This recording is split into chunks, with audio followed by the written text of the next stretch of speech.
take any questions from voters, Governor? Governor, how come you're not taking questions from voters? Not coming up to me, talk to me. What are you talking about? I'm not here working with people. Are you blind? Are you blind? I'm not blind. Okay, so people are coming up to me, talking to me, whatever they want to talk to me about. Oh my gosh. So this is like one of the top stories today. DeSantis is so mean. He lashed out. DeSantis lashes out at reporter. He lashed out at reporter. Welcome back to the program. Dana Loesch here with you. Bottom of this first hour. That's what they're saying. Jonathan Allen over at New York Times and NBC. Quote, after declining to take audience questions after his first New Hampshire campaign event today, Ron DeSantis lashed out at a reporter for asking him about it while he was chatting with members of the crowd. And then there was the other one who said, well, you heard the question. The guy was like, why aren't you talking to voters? He asked him that while DeSantis was literally standing in a crowd of voters, talking to voters, answering questions from voters. And they're freaking out. They have no idea what to do with this dude. They have no idea what to do with him. So this is what we got. If you look as to today's scandals, one of the places that sometimes I look at is, I hate this website, Memorandum. Although sometimes they have conservative stuff up there, but it's really all of the stories that the leftist press wants to push. And then all of the links under each main story amplifying it. That's really what it is a measure of. And if you looked at Memorandum, you would have no idea that anything else is happening in the country. They're like, oh, distrust inside of Trump legal team and all of that. And then there's Jeffries and McCarthy cut a side deal. And then it's DeSantis. They're mad at him. They're absolutely mad at him.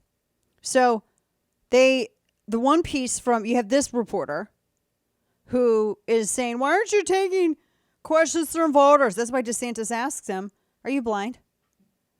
I mean, who is he standing with? Well, those are voters. Okay, who am I talking to? Voters. Who's asking me questions right now? Voters. Yeah, huh? This is what Axios has. This is their big story. You guys ready? Prepare for this one. DeSantis or DeSantis? His team won't say. Dun, dun, dun. But here's what is weird, though. This was Trump's narrative from like yesterday. And now it's the media's narrative. I got questions. So Axios says, they go, quote, some candidates struggle to nail their message. Ron DeSantis struggles to nail his caps lock. Name!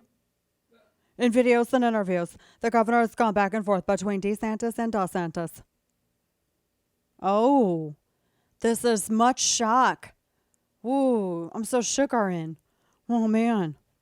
This is so, and then they have like, here are the examples. Here's the video. This is such a quandary. They called it a quandary. I'm not kidding you. This is a whole thing. And then they literally called some dude in Italy. I'm not even making, and then they asked Bill de Blasio too about different pronunciations. So what about the duh pronunciation to day pronunciation? I mean, it turned into the Zapruder film of pronunciations. That's where we are. It's the Zapruder film of pronunciations. Meanwhile, you have the legal team for the president's son admitting he was high on crack when Biden carrying his gun at the same time that he was negotiating away energy security for the United States by cozying up to the CCP CEFC, netting millions for his family. But Day or DeSantis or D. Oh, that's the big pressing story. You know, we just had hearings, the second in 50, 60 years on UFOs last month. Yesterday, NASA had this big thing where they said that there's these metallic orbs that we've seen all over the world.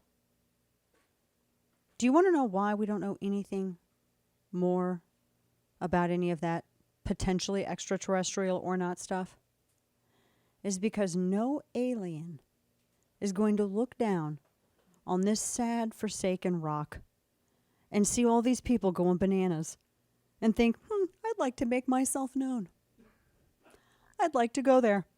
I wouldn't. I'd like my damn alien spaceship door and zoom the hell right on through a wormhole into a different part of the whatever the hell it is out there.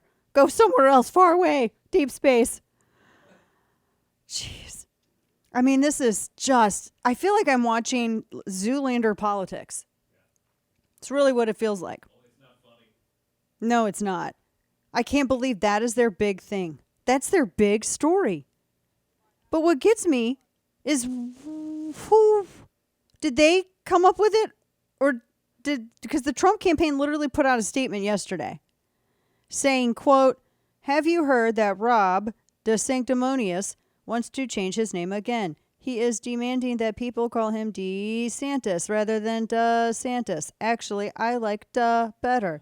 A nicer flow. So I am happy he is changing it. He gets very upset when people, including reporters, don't pronounce it correctly. Therefore, he shouldn't mind. DeSanctimonious? And that's literally a statement from the president, the former president, on his campaign stuff. It was literally an actual press release. I'm not making this up. I want to burn everything down. Can we just do that? Can we just do that? Can I say something that's probably going to hurt some feelings? Of course. Sure. If there is someone out there that thinks that press release was smart to put out, I have to ask how many times they were dropped on their head as an infant. Because that's insane.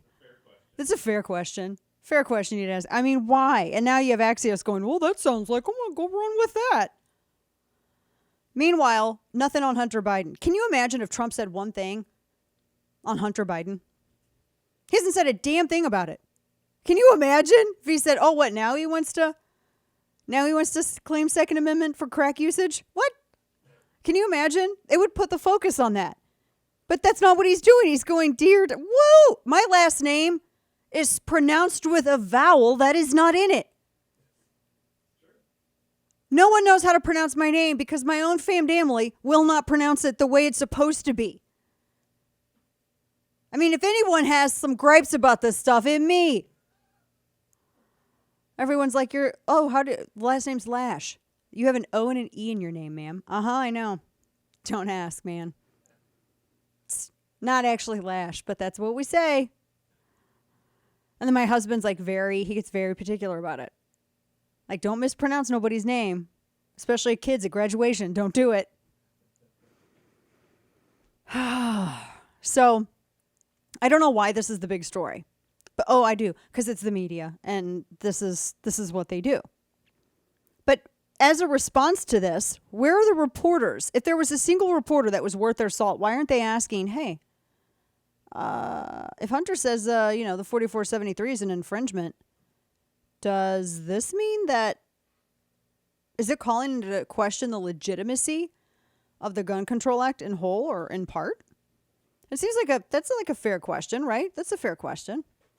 If only, Kane, there were people who wrote about government and they published it and stuff. Right. Like a place where you could go to read it, what they wrote.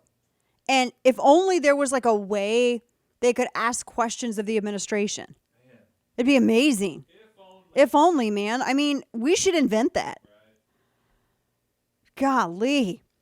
Any reporter worth a byline would be asking this. They would be asking, you should be asking whether or not Hunter should be able to purchase and carry a firearm while on crack. They should be asking that.